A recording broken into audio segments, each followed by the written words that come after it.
Hey, yo, you tuned into CRE8 Force, where we create and dominate with Kai Billings. I'm Mike Sarge. Today, we have a special guest with us. I'm really excited to talk with him today. Please join us and join me in welcoming to CRE8 Force, dear beloved. How are you doing, sir? Hey, I'm great. It's a beautiful morning out here, looking at some snow up my window, and happy to be on. Awesome. No, thank you so much for joining me. I'm really excited to chat with you. For anyone who may not know who you are, can you just share a little bit about yourself and what got you started on this journey? Yeah, sure. So, as you mentioned, dear beloved, I'm an active duty military officer in the Air Force, Colonel, and I got started long ago. So, I've been wearing a uniform 27 plus years now in one way, shape, or form. Ironically, I think I've watched a few of your podcasts and shorts and videos, and you talk a lot about leadership, and it had me thinking about when did I start leading. And I probably started out of high school, graduated a couple years early from high school, but I had to learn how to lead myself when I left home. And that took some time to figure out. I think the first step in leadership is know yourself. It took me a while to know myself. So I was kicked out of the prep school for being too young on my second day at the Air Force Academy. And then that got landed me at Marion Military Institute, which is an Army pre-commissioning school in Marion, Alabama. Really small town on the map, but it made me tougher going through that year with the Army, and it gave me a love for the Army that would continue throughout my career. So then I went back to the Air Force Academy, where I feel like I was born a second time, and I learned a lot about character and values and how to lead. Still working on leading myself at that point, and then I became commissioned and went off to the military and got to go do the job and lead people and lead teams. I spent the first probably decade of my career overseas, Hmm. and with each assignment I had or each deployment, it was always an opportunity to reinvent myself, to improve based on what I was learning, to gain new mentors. I didn't have a mentor initially, but I quickly learned how important it was to have people telling me and showing me the way, Hmm. or giving me better ways to do things. And I always wrote it down, took notes, wrote them down, consulted them later on. And by the time I made it back to the U.S., I'd been about 10 years in the Air Force. And then I spent the next decade in America. So an interesting bifurcation of the two decades there. And I had an opportunity to become a foreign area officer, to be director of operations for basic military training, and I learned a lot more about leadership there from my commanders, like Megan Doherty and Jose Sarita. They really poured a lot into me and made me better. And so then I got hired to be a commander in my own wing, which was really cool. And command was also another formative experience because it tests you. I had a mentor there tell me if you haven't been tested, you can't have testimony. So at times I was tested, and I had testimony, and I made it through command and ended up at the White House, where I worked for 3 years under two administrations, and that was an incredible opportunity.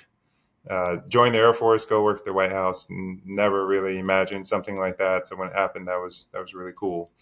And then I ended up back overseas for a year to go to the Royal Jordanian National Defense College in Amman, Jordan, and that was really interesting because I was the only American, the only Westerner in a large class of senior leaders from around the region in the Middle East, Hmm. and everything was in Arabic.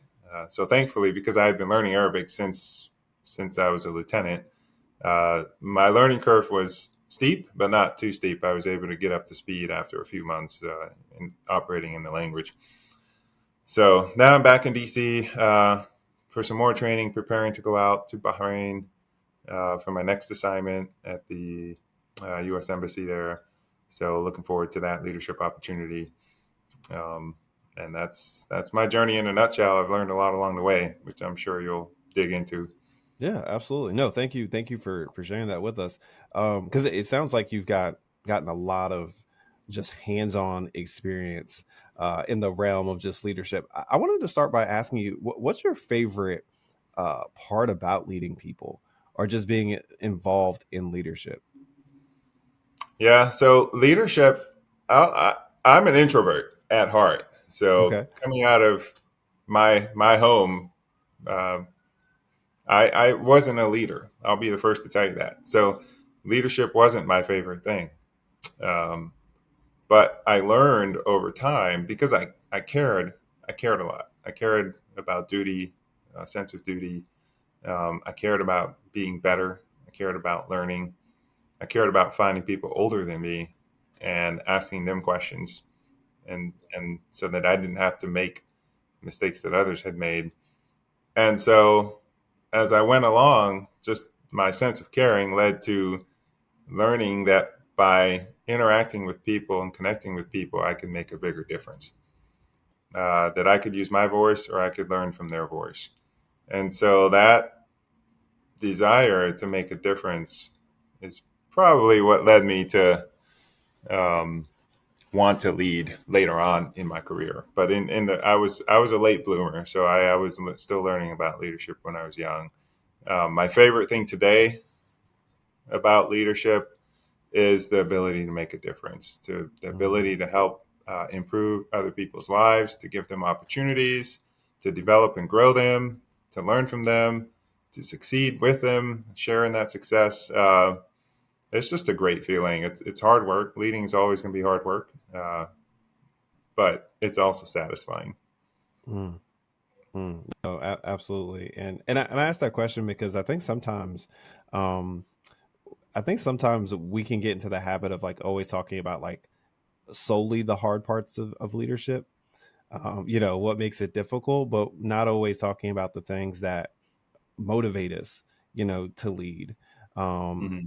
and the things that, the reasons that we get up in the morning to take care of our people, or to, help make the mission better, et cetera, et cetera. So no, thank you for explaining that. And a little bit earlier, you mentioned, you touched a little bit on mentorship Hmm. and the importance of it. Can you kind of discuss like the role of mentorship in your life, both as a mentor and as a mentee, and how that's helped you from a personal like development standpoint? Yeah, absolutely.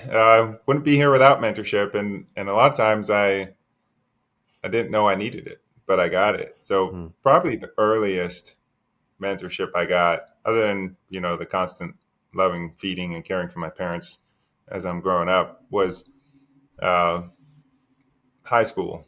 So I was just walking the hallway, and my high school counselor came and found me one day. I think I was in 10th grade, and she said, "Hey, what are you going to do? What's your plan for the future? You have pretty good grades. Maybe I can get you a scholarship." So I said, not interested because my dad won't let me go to college. That was the end of the conversation. I told her I was going to go in the Air Force. I was going to enlist. And she found me a week later after I'd forgotten all about it. And she pulled me back in her office and said, "Hey, I have something I think your dad might like." And it was an Air Force Academy catalog. And I had never heard of the Air Force Academy. I came from a poor background, sheltered, homeschooled background for part of my upbringing, and didn't know anything about it. Wasn't connected in those circles, and so to learn about this was an eye opener. And I said, "Oh wow, I want to do this." But had she not found me and essentially mentored me to do that, I would have never known to do it. And I would have gone on a completely different track. Would have been good or bad, who knows? But I wouldn't be where I am today. I'd be somewhere different. So she's a formative person in my life, and she was just doing her job. So sometimes, when I think of mentoring, mentors don't always know they're doing the mentoring. A lot of times they're just giving out information. They're helping just to help. But that can be formative for someone in their life. And that can be something that 10, 15, 20 years later, they come back.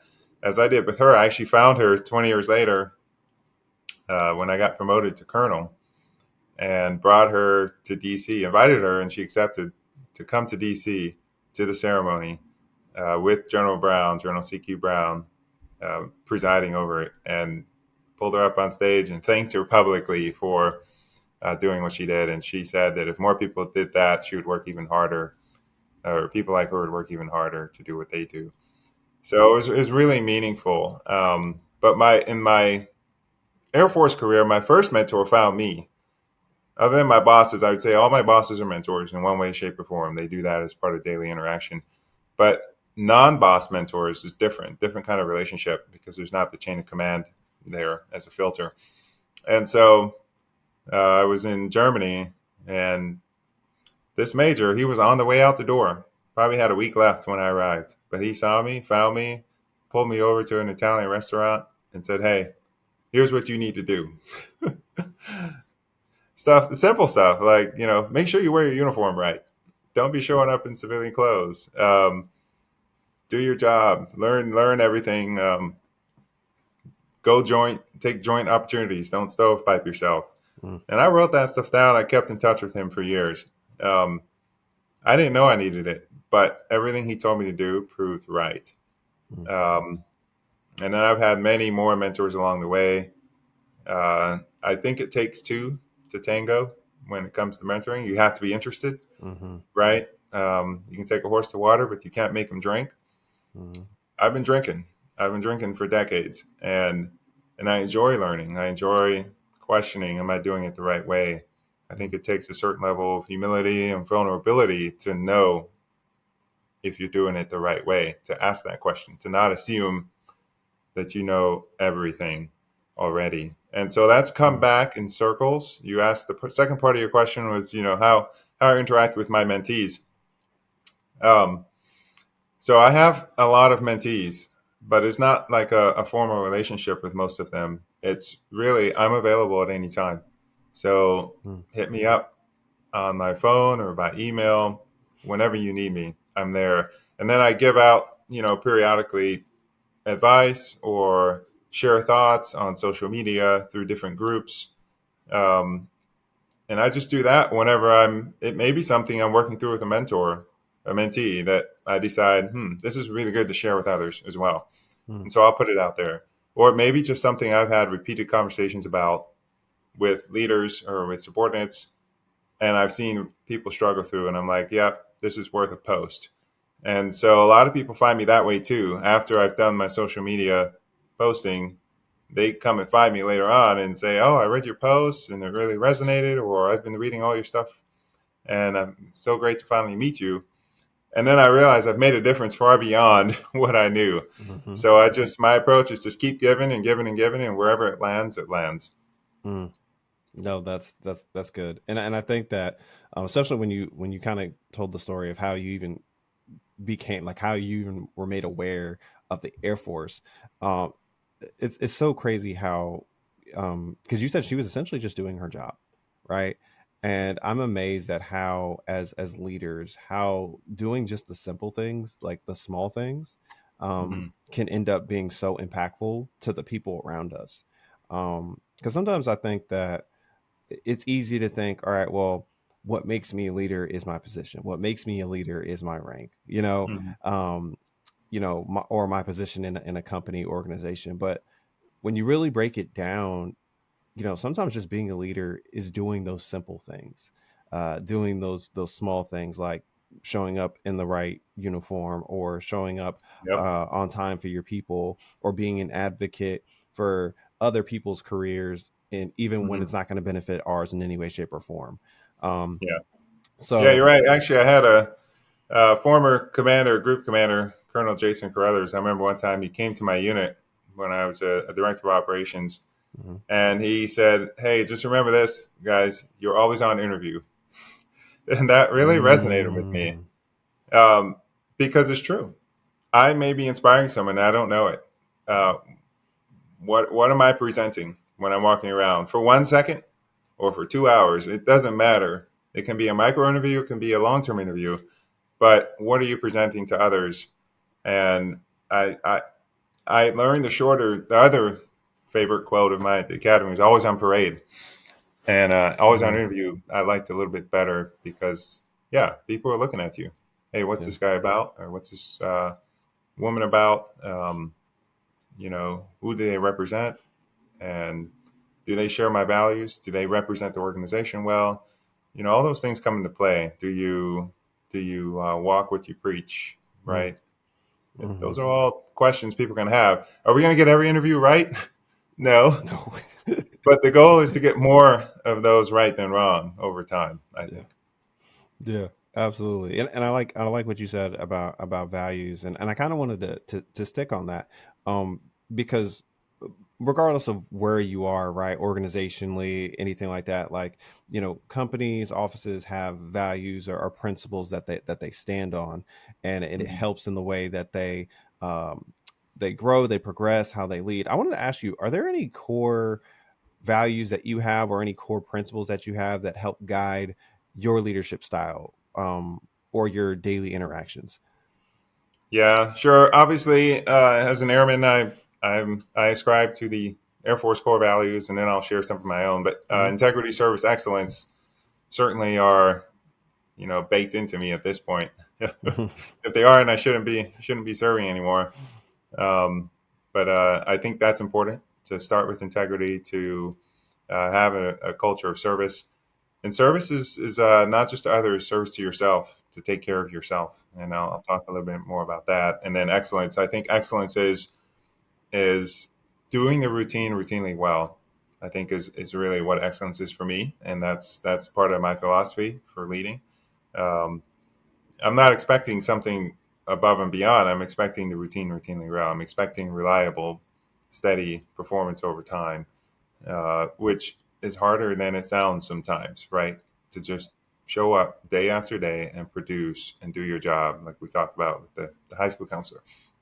So, but if you look at my LinkedIn profile, you'll see I put up there, some other stuff like um, be amazed at where you are, always keep learning or never stop learning, and um, and health is the first wealth. So I do believe that service piece to self is important in order to take care of others. And the longer you go in your career, I think the more important it becomes because I've had peers who couldn't make it to the end, or they made it to the end and then uh, shortly after passed away. And it was a very sad moment for me to see that because they gave so much, they poured so much into their their missions, their units, but they didn't take care of themselves. And uh, I think the longer we can stick around, the more of a difference we can make for people. So I think it's a strategic long term investment to do things like stretch, not just strengthen but stretch, right? Um, Yoga, whatever you want to call it, but take care of the body so that the body can take care of you and you can be a more effective leader out there with people. Throughout your career, what has been the best piece of advice anyone's ever given you?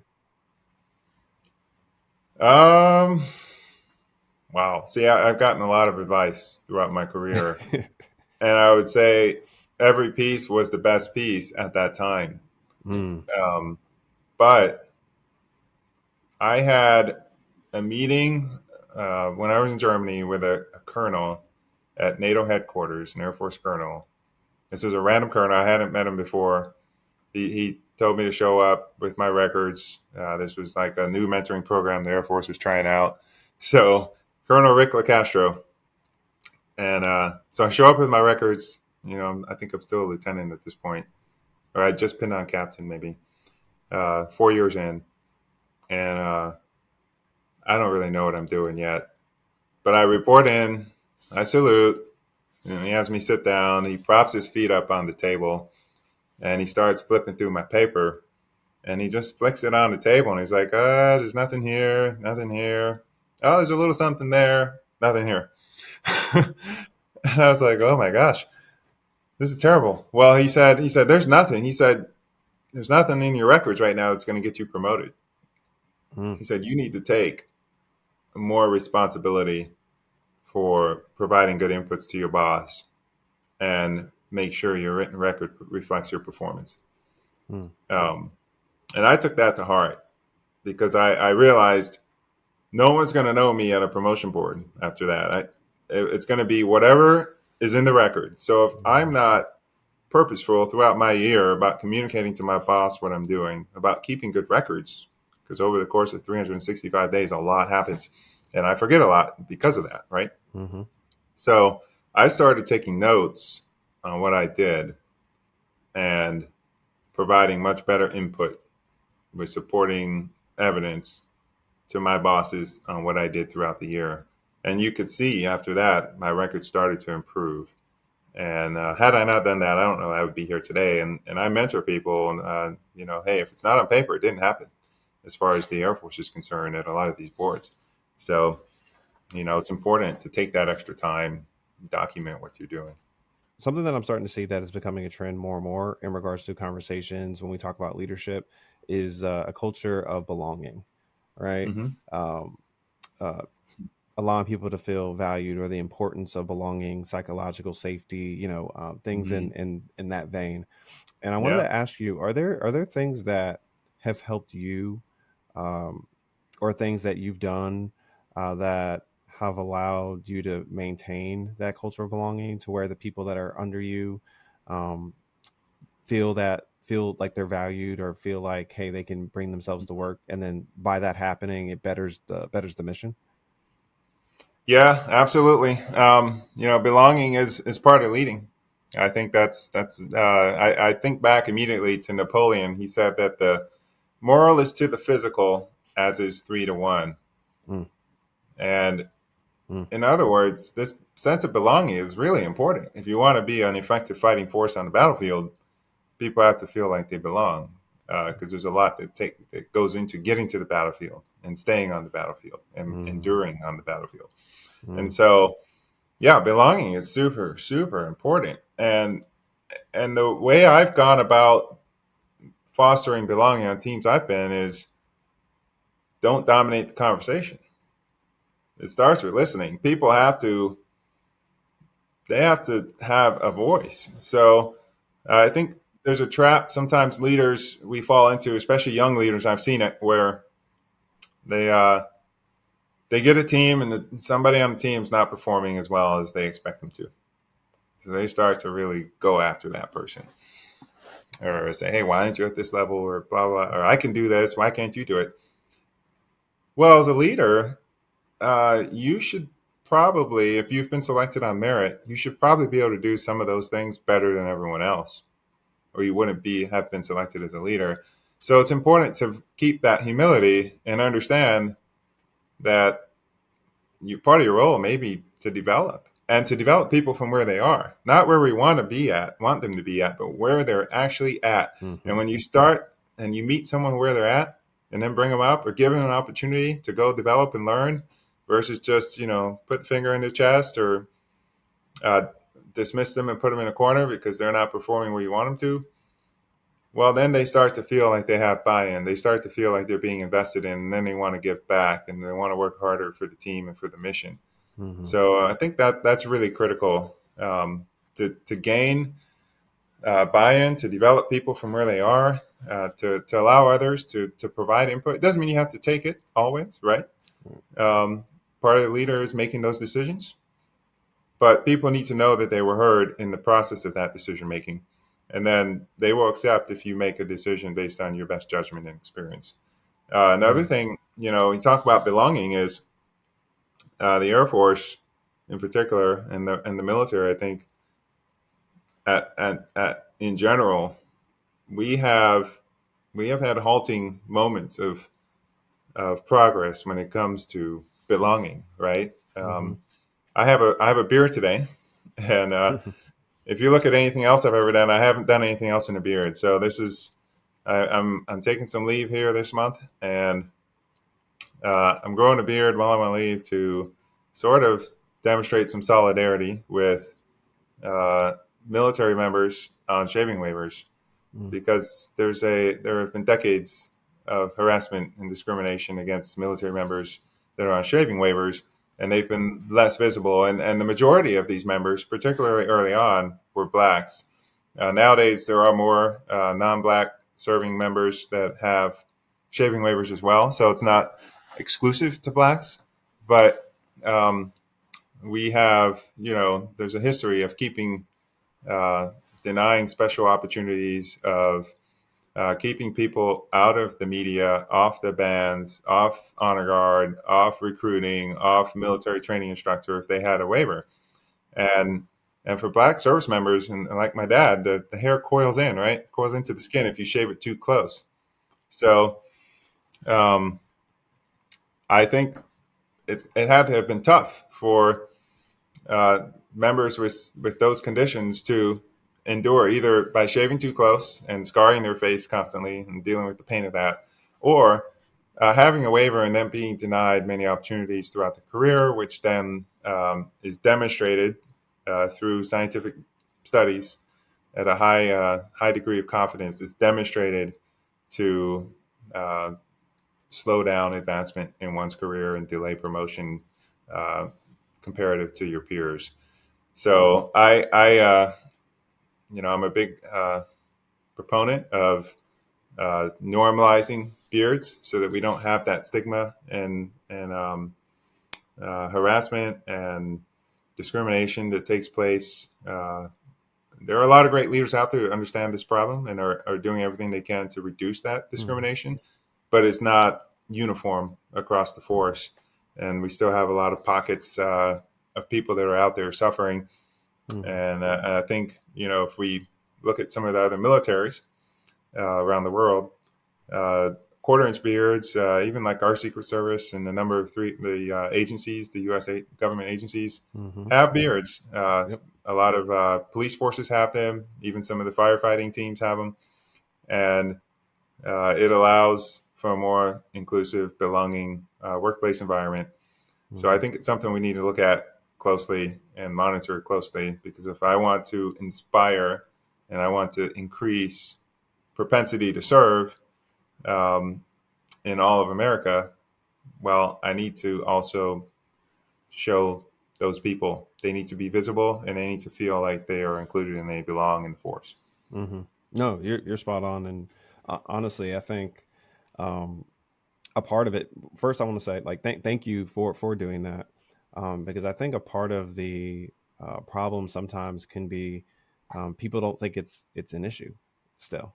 Um, No, it's definitely an issue. it's definitely an issue, and I remember hearing a leader say, that people being held back by beards is a myth now in our service, and I just kind of sat back and I went, No, no, yeah, no, it's there's an no, it's 19,000 plus Facebook group out there that will tell you otherwise. That right. a lot of issues, a lot of vital conversations going on there to shed light on this.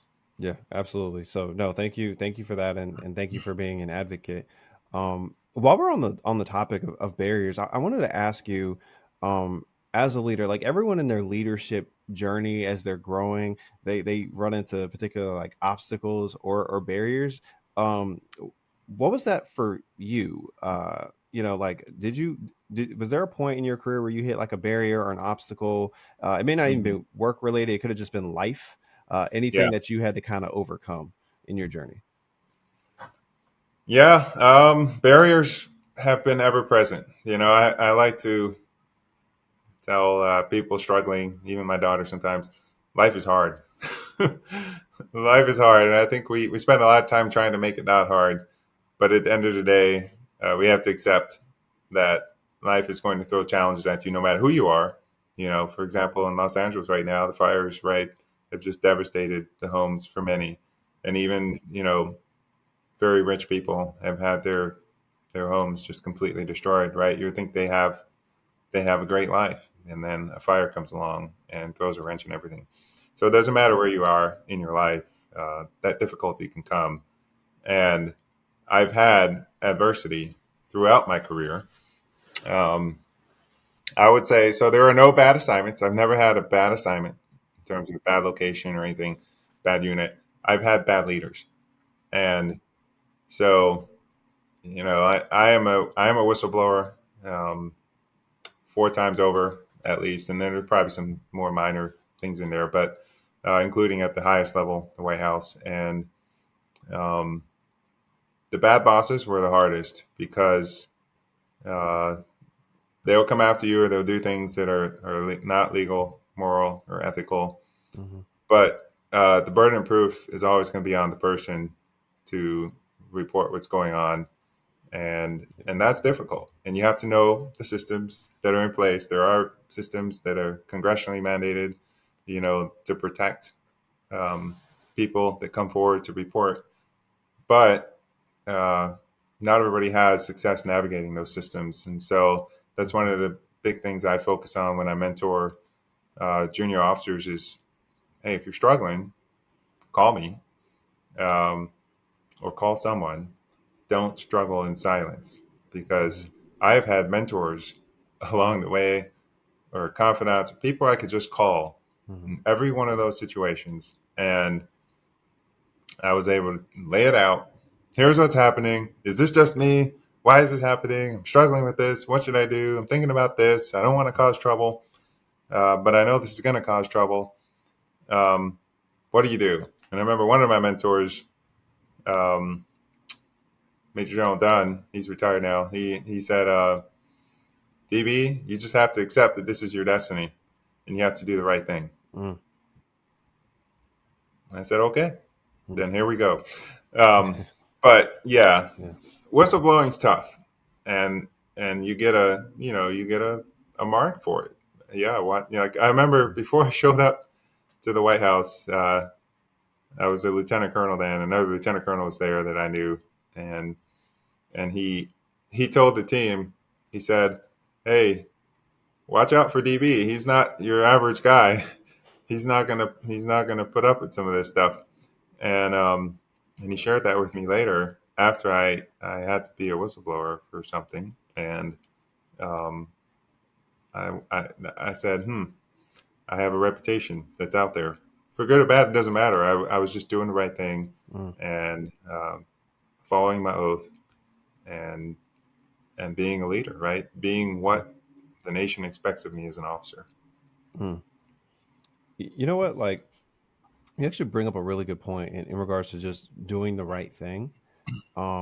The phrase that comes to my mind right now is moral courage.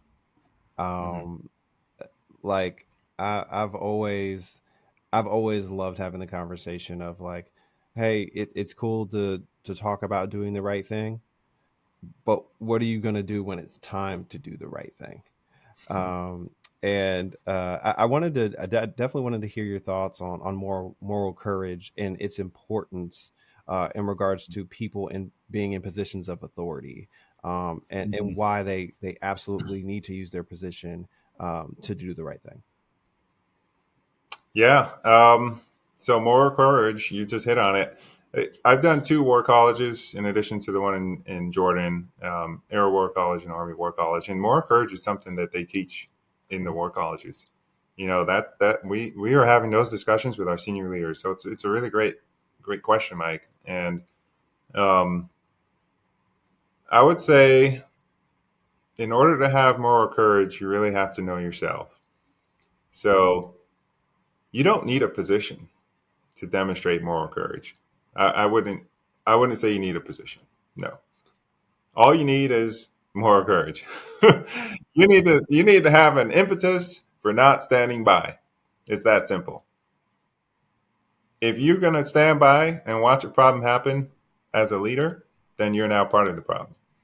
So I think that's what it comes down to. I had, in one of my first whistleblowing events, I remember talking to my peer who had known about an issue. I just found out about it. It had been going on for about a year, but she had known about it the whole time. Most of these were not regarded to me. They were things affecting my unit or my team.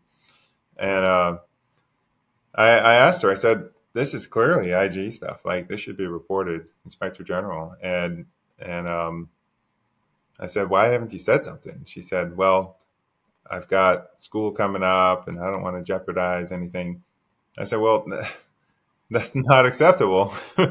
And within 48 hours, I had reported it, and that led to action. Um, it doesn't matter what's coming up. It doesn't matter. I was a lieutenant colonel up for colonel, and I had to be a whistleblower at the White House. Didn't impact my decision, right? I think you have to be willing to live with the consequences of what you do. I think you have to do it smartly. We can't have dumb courage, is what I call it. We need smart courage in these situations. Informed courage, which means you got to have other people in your corner. You need to have a reputation. So start building that early. If no one knows who you are, then it might be a little tougher, right, when you need it. So you want to build a professional brand based on the organizational values and stick to it over time, and then that will save you later on when you need to take action. Absolutely. Oh yeah, and that reputation piece is so key.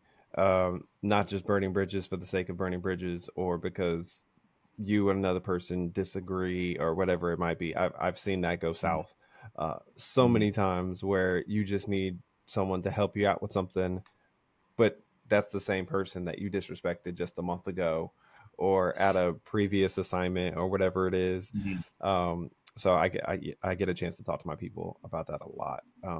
That I'm in charge of, like, hey, don't just Yeah. be professional, be respectful, even when other people do you wrong. Do your best.